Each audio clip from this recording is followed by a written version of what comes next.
हम गुंजन चौधरी मैथिली गुंजन चैनल पर अहाँ सबके स्वागत करै छी। हम मधुश्रावणी व्रतक कथा पहिलुक दिन के कह जाइ छी, मैना पंचमीक कथा के अहाँ सब अंत तक जरूर सुनब। मैना पंचमीक कथा। एक दिन एक बूढ़ी स्नान हेतु धार गेलीह। ओ ओतऽ देखलखिन जे धार में चिकनी पात पर 5 गोट किछु लहलहाइत छल। ओ जीव बूढ़ी के देखी बाजल, हे बूढ़ी, गाम जाके लोक के सूचित करियौ जे आइ मैना पंचमी थिक। आइ लोक 5 झाँक चिकनी माटि आनी घर आंगन पवित्र सँ नीपि ले, तेल कूर लगाए स्नान कय अंगना में चिकनी माटिक 5टा थुम्मा बनाबथि। ताहि सिंदूर पिठार लगाए ऊपर से दुभी साट देथिन। नव बासन में खीर घोरजाउर रान्हि बिषहाराक पूजा कय हुनका दूध लबा चढ़ैथिन आ खीर घोरजाउर रन्हथिन। बिषहाराक पूजा कय हुनका दूध लबा चढ़ा कऽ खीर घोरजाउर उसरगथिन। झोआ, नेबो, आमक पखुआ, अमतौरा, दारिम, नीमक पात, लेंगड़ाकूस आ धामीक पात आदि चढ़ेथिन। ई सब केला के बाद आइ सब केओ तितकोल खाए, खीर घोरजाउर खा, घरक दुआरिक दुनू भाग गोबर से फेच काढ़ने नागक चित्र बनाए ओकर मुँह में दही आ दुभी लगा देथिन। जे केओ एही तरहे पाबन करथिन तिनका 100 प्रकार कल्याण हेतनि, आ जे एना नहीं करती तिनका हानि हेतनि। बूढ़ी नहा के आंगन एली तऽ गाम में सब के कहै ला गेलखिन।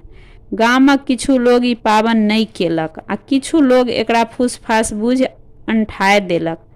पाबन नहीं कैलक जे सब पाबनी केलक से सब ठीक रहल, आ जे नहीं केलक से सब रातिये में मरि गेल। गाम में हाहाकार मच गेल। हारि कऽ लोग सब फेर बूढ़ी ओतऽ आयल आ पुछलक जे आब कोन उपाय हेतै, मरल लोग सब जीवित होएत। बूढ़ी के किछु नहीं फुरेलनि तऽ फेर दौड़ कऽ धारक किनार गेलखिन। ओतय चिकनी पात पर 5 जीव ओहिना लहलाइत छलाह। ओ 5 बहिन बिषहारा छलीह। बूढ़ी हुनका प्रणाम कय गामक सब वृतांत सुनाय पुछलखिन जे मरि गेल लोक सब के पुनः जियाबऽ के कोन उपाय कयल जाय। बिषहारा कहलखिन जे पहिने तऽ हमरा अनुसारे ओ सब पबनी नहीं केलक, ते सब मरि गेल।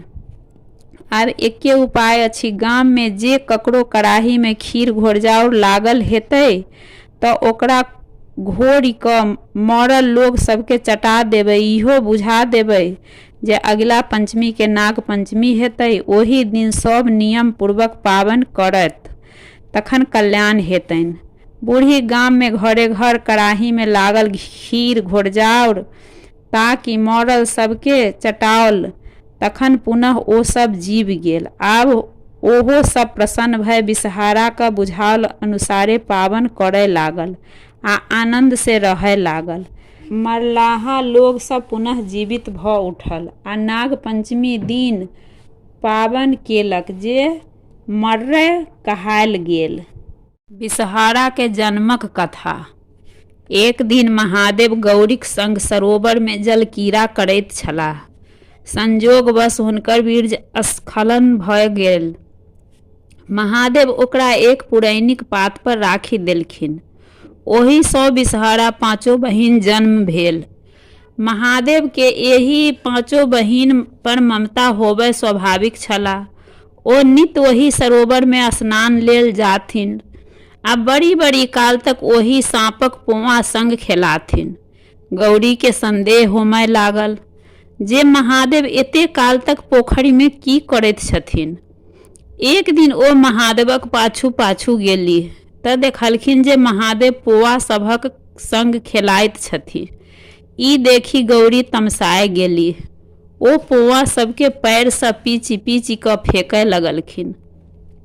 महादेव मना केलखिन जे ई सब मारबाक पात्र नहीं थिक, ई सब अहाँक बेटी थिक। ई सब अनेको कष्ट दूर करत आ कहियो अहूँक उपकार करत। मृत भुवन में सावन मास में एकरा सभक पूजा हेतै।